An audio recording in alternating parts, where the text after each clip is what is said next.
Sometimes I get comments on videos on, oh, that technique could be easily countered. I would just do this.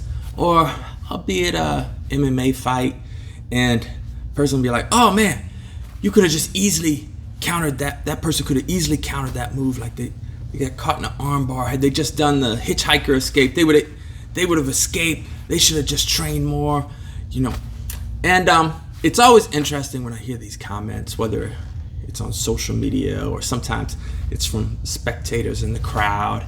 And I think they say it with the best of intentions just because they don't understand not just Brazilian Jiu Jitsu, but martial arts. And what I mean by that is martial arts is truly a chess match, meaning that there's no technique in martial arts that just can't be defended. I remember in the 1980s, early 1980s, the Karate Kid came out, and Mr. Miyagi was teaching Daniel how to do the crane kick. And Daniel asked him about the kick, and Mr. Miyagi said, if it's done correct, there's no defense for this technique. And then in Karate Kid 2, Daniel tried the crane kick, and the young man that he tried it on blocked it and punched Daniel in the face. So there was a defense for it. And a lot of times when we look at a technique in martial arts, it's like, oh man, since the punch isn't coming at me or the technique isn't being applied to me, we should be able to easily defend this. And the reason that's not true, the reason it's a chess match, I hope to elaborate and help you understand, which is, it's sort of like if we take boxing. Boxing, there's only like maybe 4 basic punches. You can do a jab, overhand right or overhand left, depending on whether you're right or left-handed. There's a hook, there's an uppercut. And each one of those punches is easily defended. Like, even if you was going against an elite fighter like Floyd Mayweather, and Floyd Mayweather was only allowed to throw right hooks at you, you would easily just defend it. It's like, you basically just keep your left arm up, and you would easily defend Mayweather's right hooks.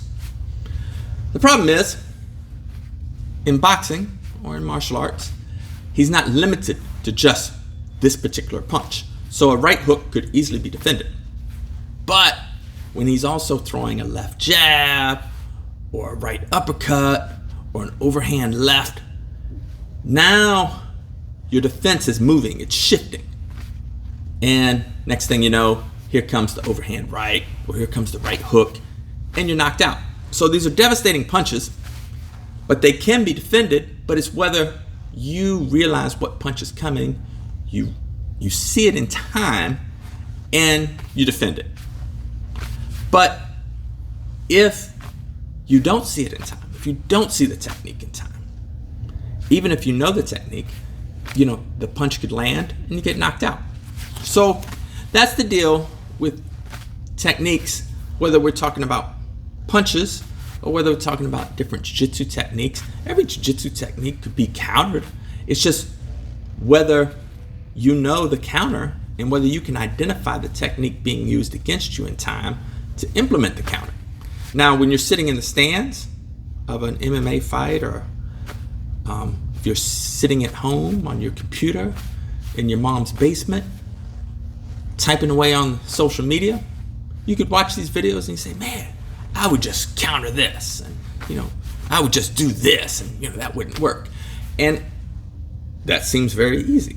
But when you're in the moment, when you've been hit in the head a few times, you're sweating, you're tired, you're stressed because you're going to get hit in the head a few more times, or you're going to get choked, or you're going to get joint locked. And then there's a combination of attacks going against you, and you're trying to analyze how to defend against each attack while you're trying to figure out how to launch your own attack. Things get complicated. And the next thing you know, a move that you just watched somebody else do, and you say, I could easily defend that. Now it's quite difficult because a lot depends on the proficiency of the person doing the move. You know, I'm 55 years old. If I'm throwing an overhand right at you, I'm pretty slow. I haven't boxed since the 80s. You could probably block it, you know, especially if that's all I'm throwing. But if Floyd Mayweather or Triple G or Canelo are throwing overhand rights at you, now things are going to get complicated because their proficiency at throwing that overhand right is so much better than a 55-year-old's. So it makes a difference whose punch you're blocking and, you know, how proficient they are at it and how proficient you are at blocking and countering. So that's the deal with jiu-jitsu. If you see a technique, if you see, whether you're watching an MMA fight or a boxing match or a jiu-jitsu tournament or somebody's doing a instructional, teaching a technique, when you're watching, it all seems so easy, you know, as to counter it, as to what to do. But when you're in the moment, it's very complicated. So that's my answer to this week's question of the week. If you got any comments, any insights, feel free to fire below.